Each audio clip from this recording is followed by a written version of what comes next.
বিচ্ছিন্নতা নয়, ভাগাভাগি নয়, আমরা সবাই একসঙ্গে থাকতে চাই। বিধানসভায় দাঁড়িয়ে বিজেপির বাংলা ভাগের দাবিকে চ্যালেঞ্জ মুখ্যমন্ত্রী মমতা বন্দ্যোপাধ্যায়ের।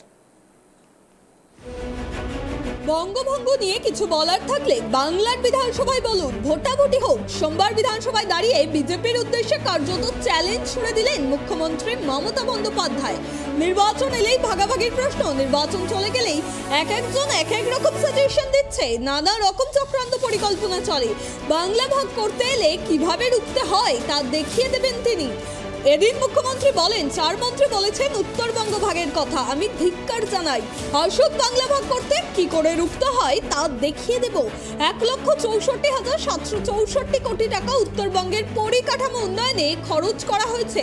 ভোটের সময় বিজেপি ভাগ করার জন্য ভোট দিতে বলে। বঙ্গভঙ্গের বিরুদ্ধে আলোচনা হোক বিধানসভায়, ভোটাভুটি হোক, বিধানসভাকে এড়িয়ে বাংলা ভাগ করার কথা বলা যাবে না।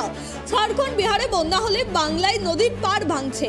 সোমবার বিধানসভায় এই বিষয়টি নিয়েও আওয়াজ তোলেন মুখ্যমন্ত্রী। খানিকটা অভিযোগের সুরেই পদ্ম শিবিরকে বিধে বলেন, ফারাক্কা ব্যারেজ কমিউনিটি মানুষের জীবন জীবিকার উপর নির্ভরশীল।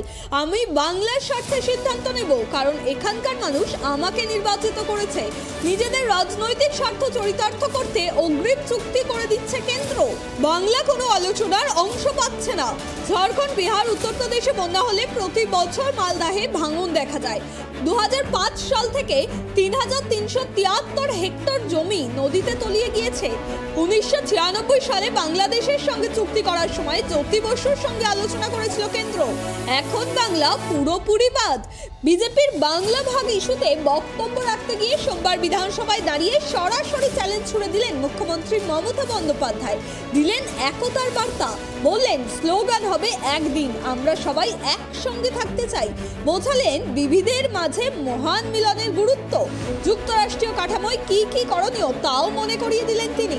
সব মিলিয়ে গেরুয়া শিবিরের উত্তরবঙ্গ ভাগের দাবিতে এক বিন্দু ধোপে টিকবে না, তাও ফের স্পষ্ট করলেন মুখ্যমন্ত্রী মমতা বন্দ্যোপাধ্যায়। দেবযানী সরকারের রিপোর্ট, ট্রাইব টিভি বাংলা।